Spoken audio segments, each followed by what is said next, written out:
শীতের ইনিংস একেবারে শেষ পর্যায়ে এসে দাঁড়িয়েছে। এই পরিস্থিতিতে রাজ্যে ফের বৃষ্টির প্রকোপে ওয়েদার রিপোর্ট যেটা বলছে যে দুই বঙ্গে বজ্রবিদ্যুৎ সহ বৃষ্টির পূর্বাভাস। বুধবার থেকে মেঘাচ্ছন্ন হতে পারে আকাশ। বুধে রাজ্যের বিভিন্ন জেলায় বজ্রবিদ্যুৎ সহ বৃষ্টির সতর্কতা। অর্থাৎ ওয়েদার রিপোর্ট বলছে যে বৃষ্টি হওয়ার একটা সম্ভাবনা রয়েছে এবং শুধুমাত্র কলকাতা নয়, কলকাতা সহ দুই বঙ্গে বজ্রবিদ্যুৎ সহ বৃষ্টির পূর্বাভাস রয়েছে। বুধবার থেকেই মেঘাচ্ছন্ন হওয়ার একটা সম্ভাবনা রয়েছে। বুধেই রাজ্যের বিভিন্ন জেলায় বজ্রবিদ্যুৎ সহ বৃষ্টির সতর্কতা রয়েছে।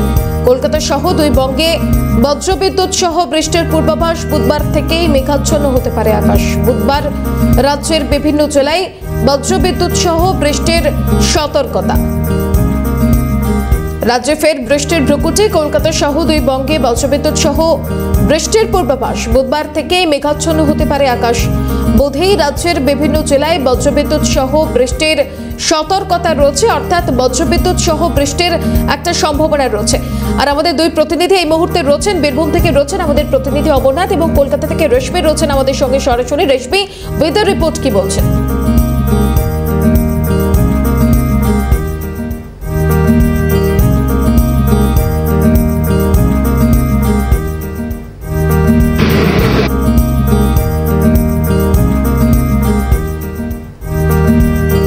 রেশমি, ওয়েদার রিপোর্ট সূত্রে যে খবর পাওয়া যাচ্ছে যে দুই বঙ্গে বজ্রবিদ্যুৎ সহ একটা বৃষ্টিপাতের সম্ভাবনা রয়েছে, সেক্ষেত্রে কলকাতার ছবিটা ঠিক কি হতে পারে, কি বলছে ওয়েদার রিপোর্ট?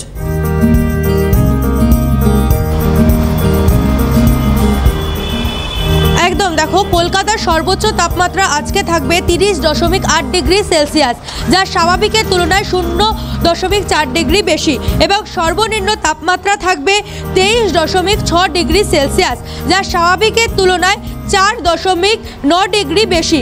অর্থাৎ স্বাভাবিকের তুলনায় তাপমাত্রা অনেকটাই বেশি রয়েছে উভয় ক্ষেত্রেই, সর্বনিম্ন এবং সর্বোচ্চর ক্ষেত্রে। পাশাপাশি তোমাকে জানিয়ে রাখবো, আগামীকাল থেকে রাজ্য জুড়ে বৃষ্টিপাতের সম্ভাবনা। আজকে মাঝারি এবং হালকা বিক্ষিপ্তভাবে বৃষ্টিপাত হবে উপকূলবর্তী জেলাগুলিতে। তবে আগামীকাল এবং বৃহস্পতিবার এবং শনিবার কলকাতাতে বৃষ্টিপাত হওয়ার সম্ভাবনা রয়েছে।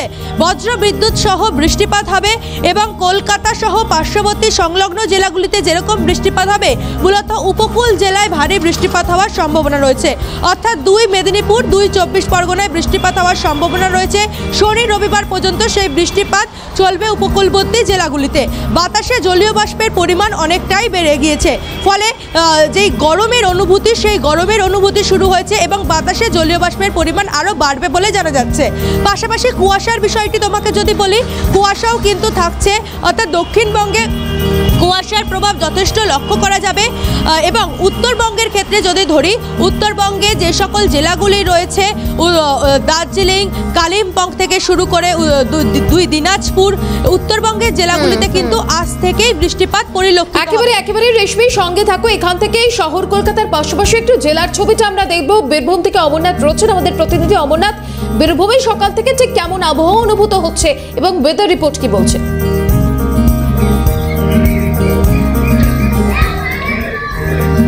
দেখো, আজকের দিনে বীরভূমে তাপমাত্রা রয়েছে 17 ডিগ্রি সেলসিয়াস সর্বনিম্ন এবং সর্বোচ্চ তাপমাত্রা রয়েছে 30 ডিগ্রির কাছাকাছি। এবং সব মিলিয়ে বলা যেতে পারে শীতের যে পারদ, অর্থাৎ তাপমাত্রা যে পারদ, সেটা কিন্তু অনেকটাই বেশি রয়েছে বীরভূমের। তবে আগামীকাল থেকে যেটা জানা যাচ্ছে আবহাওয়া সূত্রে, আগামীকাল থেকে হালকা বৃষ্টি এবং শনি এবং রবিবার বজ্র বিদ্যুৎ সহ বৃষ্টিপাতের সম্ভাবনা রয়েছে। এবং তার ফলে খুব স্বাভাবিকভাবেই যে ওয়েদার, আজকের যে ওয়েদার, সেটার থেকে তুমি বুঝতে পারছো যে শীতের যে আমেজ, সেটা কিন্তু একেবারেই নষ্ট হয়ে গেছে। অর্থাৎ শীতের যে পারদ, সেটা কিন্তু অনেকটাই নেই বলা যেতেই পারে। তবে শান্তিনিকেতন, তুমি জানো, বসন্তের সময় শান্তিনিকেতন, এবং এই শান্তিনিকেতনে বসন্ত উৎসব সহ বিভিন্ন বিশ্বভারতী যে সমস্ত প্রোগ্রাম রয়েছে, সেখানে কিন্তু সাধারণ মানুষ না আসতে পারলেও সোনাঝুরি শান্তিনিকেতন কিন্তু ঘুরতে কিন্তু আসেই। এবং নানান রকম ফুলের বাহারে কিন্তু এই শান্তিনিকেতন আপাততভাবে সেজে উঠেছে। তবে শান্তিনিকেতনে এখনো পর্যন্ত পর্যটক ইতিমধ্যে আসছে। তবে এই যে আবহাওয়া সূত্রে যেটা খবর পাওয়া যাচ্ছে যে আগামীকাল আকাশ মেঘলা, পাশাপাশি শুক্রবার এবং শনিবার এবং রবিবার এই 3 দিন কিন্তু আগামী কয়েকদিন বজ্রবিদ্যুৎ সহ একটা বৃষ্টির পূর্বাভাস রয়েছে, এমনটা ওয়েদার রিপোর্ট বলছে।